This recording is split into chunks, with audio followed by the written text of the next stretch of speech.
जाता है कि प्लाज्मा का खोज विलियम क्रूक्स नामक वैज्ञानिक ने 1879 ईस्वी में किया था। अब यहाँ पर कहता है कि प्लाज्मा होता क्या है, प्लाज्मा किसे कहते हैं। तो ये plasma is a hot ionised gas. Hot समझ गए, हॉट मतलब गर्म, एगो हॉट मतलब झोपड़ी होता है, समझ गए। तो हॉट मने झोपड़ी या हॉट मने गर्म। तो ये गर्म आयनन गैस होता है, यानी कि जिसको हम कह सकते हैं गर्म आयनिक गैस होते हैं। अब ये आयोनाइज्ड कहने का मतलब आप तो समझ ही रहे होंगे, जिसमें आयन की उपस्थिति होती है। Consisting of approximately equal number of positive charge and negative charge. बतिया सेम तनी सु डिफरेंस। अब यहाँ पे आप इतना भी बोलिएगा तो काम चल जाएगा कि ये plasma is a hot ionised gas. समझने वाला इतना से समझ जाएगा कि एक प्रकार का ये आयनिक गैस होते हैं जिसमें प्लस और माइनस की संख्या बराबर होती है। अब देखिए, it is a fourth state of matter, यानी कि ये आपके पास पदार्थ का ये चौथी अवस्था होता है। 99% of matter in the visual universe is believed to be plasma. यानी कहने का मतलब जनरली है, पिछले क्लास हम लोग पढ़े थे कि जनरली फिजिकल स्टेट के आधार पर मैटर को हम लोग 3 भाग में डिवाइड करते हैं, सॉलिड, लिक्विड और gas. Plasma, Bose Einstein condensate, fermionic condensate, ये सब जितना चीज आते हैं ये सब सॉलिड, लिक्विड, गैस का क्या होता है, मिश्रण होता है। अब देखिए, तो यहाँ पर बताया गया है कि ब्रह्मांड में 99% वस्तु जो होते हैं ऊपरे से लेकर नीचे तक, समझ गया, ये आपका ठोस, द्रव और गैस प्लाज्मा के रूप में होते हैं। यानी कि प्लाज्मा कोई ठोस के रूप में भी है, कोई द्रव के रूप में भी है, प्लाज्मा कोई गैसीय पदार्थ के रूप में भी होता है। अब देखिए, मेन चीज आपका ये आता है कि एग्जाम्पल ऑफ प्लाज्मा, प्लाज्मा का उदाहरण क्या होते हैं। लाइटिंग का नाम यहाँ पे सुन रहे हैं, लाइटिंग आप देखे भी होंगे। लाइटिंग मतलब क्या होता है समझिएगा, बिजली कड़कता है ना, उसी को लाइटिंग कहते हैं, समझ गए। यानी कि जब बरसात होता है, पानी पड़ने का समय होता है, उस समय देखिएगा बादल गरजता भी है और बिजली कड़कता है। तो बिजली जो चमकता है, वो बिजली चमकता है, उसको हम क्या कहते हैं, प्लाज्मा कहते हैं। ये बात पहले से पता था? नहीं पता था कि भैया ऊपरे कुछ चमकता है, लेकिन चमकने वाला चीज को क्या कहा जाता है, प्लाज्मा कहते हैं। यानी कि पदार्थ का वह कौन सी अवस्था होता है, प्लाज्मा होता है। अब देखिए, एरुर्को, ये एरुर्को की अगर हम बात करते हैं तो यहाँ पर किया जाता है कि हमारे पास कुछ ऐसे वायुमंडल में जो भाग होते हैं, जैसे तारे टिमटिमाते रहते हैं, समझ गए। या तो फिर देखते होंगे कि सूरज की जो प्रकाश आती है, तो सूरज के प्रकाश भी है जो एक प्रकार का कौन सा पदार्थ होता है, आपका प्लाज्मा होता है। सोलर बाइंड, सोलर बाइंड कहने का मतलब सौर हवा या गर्म हवा। तो गर्म हवा कहने का मतलब आप देखे होंगे गर्मी के दिनों में जब गर्म हवा चलता है उसे हम लू कहते हैं ना।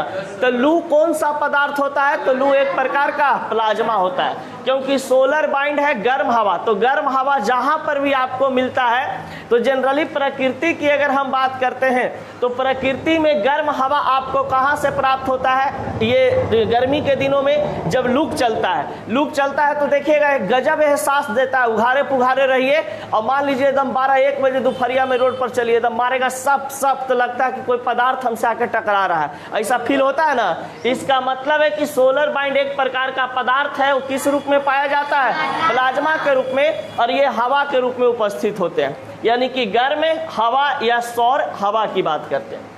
अब होता है एक वेल्डिंग, वेल्डिंग करते हुए देखे हैं, देखिएगा ऐसे चश्मा लगेले रहता है, ऐसे वो छोड़ ले रहता है, ऐसे ऐसे करता है, और वहां पर चिंगारी फेंकता है, चिंगारी फेंकता है ना, पीला लाल टाइप का। तो पीला लाल टाइप का जो चिंगारी फेंकता है, वो क्या होता है, जो चिंगारी फेंक रहा होता है उसको हम क्या कहते हैं, प्लाज्मा कहते हैं। यानी कि बिल्डिंग करते समय जो बचता है, ऐसे करके देखिएगा चश्मा लगेले रहेगा, तो बड़का वो मुखौटा डालने रहेगा। तो मुखौटा डालता है किस लिए, कि वो प्लाज्मा जो गर्म प्लाज्मा है वो उसके नाक पे, आंख पे, चेहरा पे क्या हो ना पड़े, समझ गए ना। तो हो सकता है क्या कर दे, जला भी दे।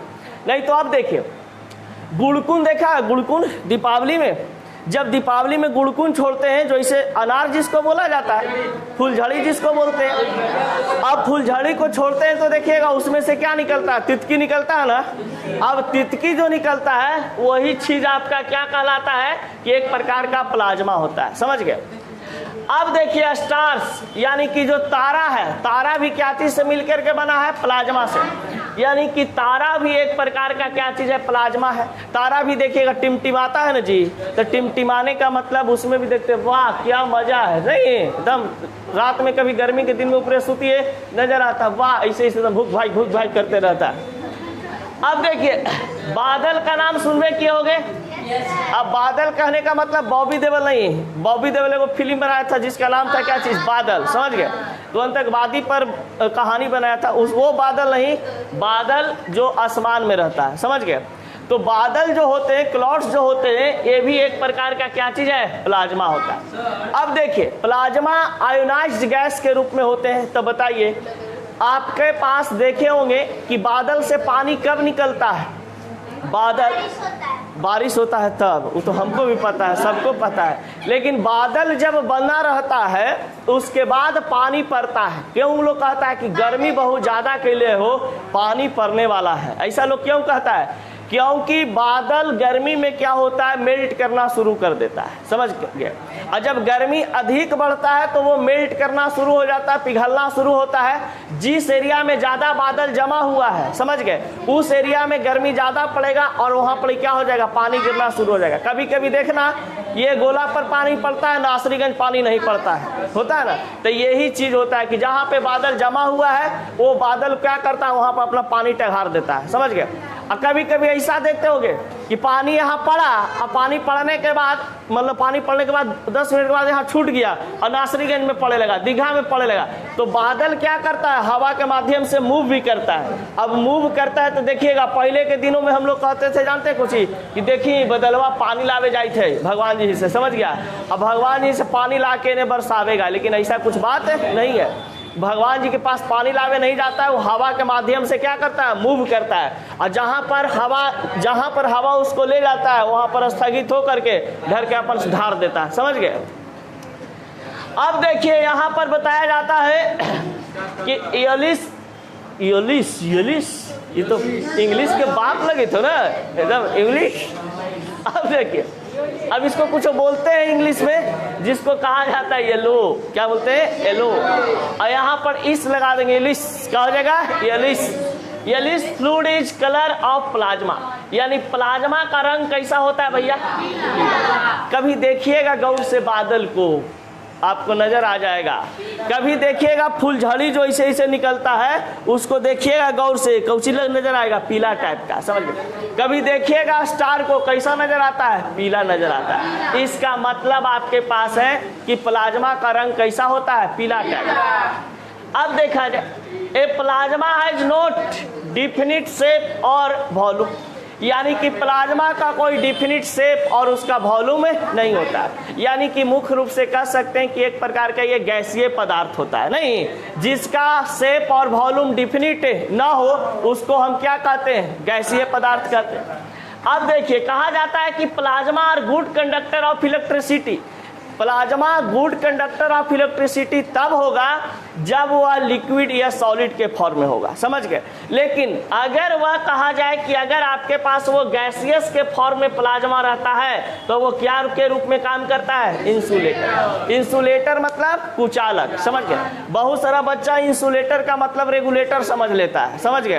तो रेगुलेटर इंसुलेटर अलग अलग होता है। इंसुलेटर कहने का मतलब होता है कि वैसा पदार्थ जिसमें से इलेक्ट्रिसिटी पास ना करे, समझ गए, उसे हम इंसुलेटर कहते हैं, यानी कि कुचालक कहते हैं। जैसे लकड़ी हो गया, ईटा हो गया, ये सभी चीज क्या होते हैं आपका, कुचालक होता है, इंसुलेटर कहलाएगा। अब रेगुलेटर भी एक प्रकार का क्या है, इंसुलेटर है, समझ गए। रेगुलेटर जो प्लास्टिक का बना होता है उसमें से इलेक्ट्रिसिटी पास नहीं करेगा, तो समझ लेना है कि regulator is known as insulator, समझ गए। चलिए प्लाज्मा से रिलेटेड बातचीत खत्म। अब आते हैं क्या चीज, अच्छा, इट हैज हाई टेम्परेचर। तो यही चीज तो है, जब देखिए बिल्डिंग करते हैं या तो फिर कहा जाता है कि गर्म हवा बहता है बादल जो होते हैं ये सबके पास क्या होता है, हाई टेम्परेचर होता है। तो हाई टेम्परेचर के कारण कहा जाता है कि ये प्लाज्मा जो है ये आपके पास, यानी कि प्लाज्मा अपने पास कैसा टेम्परेचर रखता है, उच्च ताप रखता है। देख रहे हैं बिल्डिंग कर रहे हैं, अब बिल्डिंग से जो तितकी निकल रहा है वो क्या कहलाता है, प्लाज्मा। प्लाज्मा के पास कैसा चीज अगर कहीं पर पड़ जाए तो हाथ या कपड़ा को क्या करेगा, जला देता है। चलिए अगला पॉइंट आते हैं बोस आइंस्टीन। देखिए Babulal Marandi, Bose Einstein condensate, Bose Einstein condensate. ये बोस आइंस्टीन कंडेंसेट जो होता है मुख्य रूप से कहा जाता है कि पदार्थ का ही पांचवा अवस्था होता है। चौथा अवस्था प्लाज्मा और पांचवा अवस्था आपका बोस आइंस्टीन कंडेंसेट। सबसे पहले बताया जाता है, जो बता दिया गया आपको, कहा बतावे, ये Bose Einstein condensate is a fifth state of matter, यानी कि ये पदार्थ का पांचवा अवस्था होता है। Satyendra Nath Bose was the first predict theory of BEC. India के वैज्ञानिक थे सत्येंद्र नाथ बोस, जो कि सबसे पहले ये बीईसी के बारे में बताए थे। उसके बाद क्या होता है कि BEC was created by Eric Cornell, यानी कि बीईसी का खोज विदेशी वैज्ञानिक के द्वारा किया गया। एरिक कॉर्नल और कार्ल बैमान और एरिक कॉर्नल ने मिल करके बीईसी का खोज किया। कब, 5 जून 1905 को। लेकिन अल्बर्ट आइंस्टीन नामक वैज्ञानिक ने इस बीईसी के बारे में बताया कि बीईसी एक प्रकार का पदार्थ का अवस्था है, एक प्रकार का क्या है, पदार्थ का अवस्था है। तो बीईसी का खोज किया था, यानी कि इसको कौन सबसे पहले खोज किया था, एरिक कॉर्नेल और बैमान नामक आदमी ने।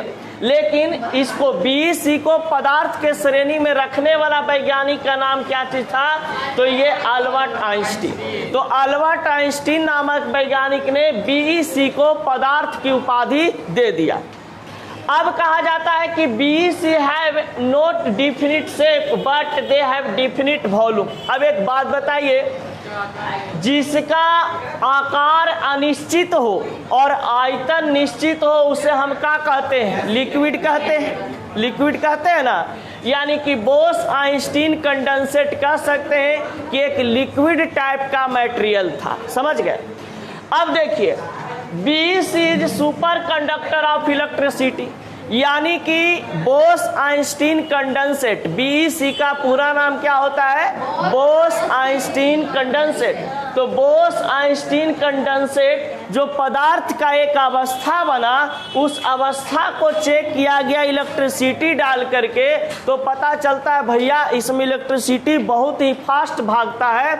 इसका मतलब ये सुपर कंडक्टर ऑफ इलेक्ट्रिसिटी है।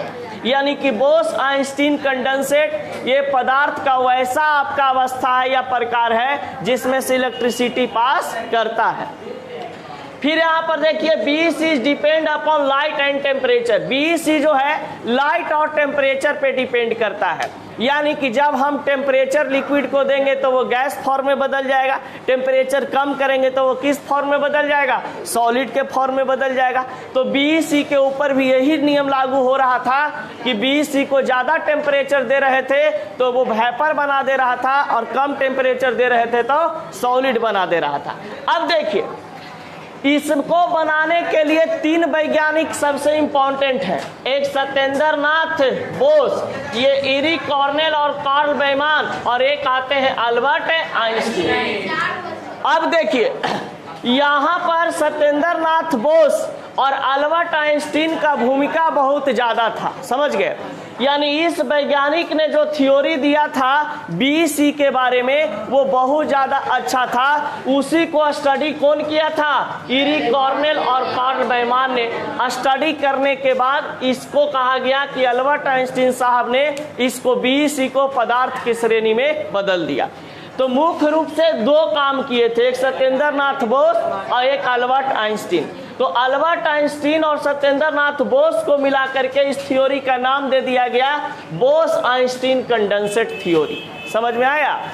अब इसके बाद हम लोग पढ़ेंगे केमिकल नेचर या केमिकल प्रॉपर्टीज ऑफ मैटर। समझ गए। पढ़ने के लिए।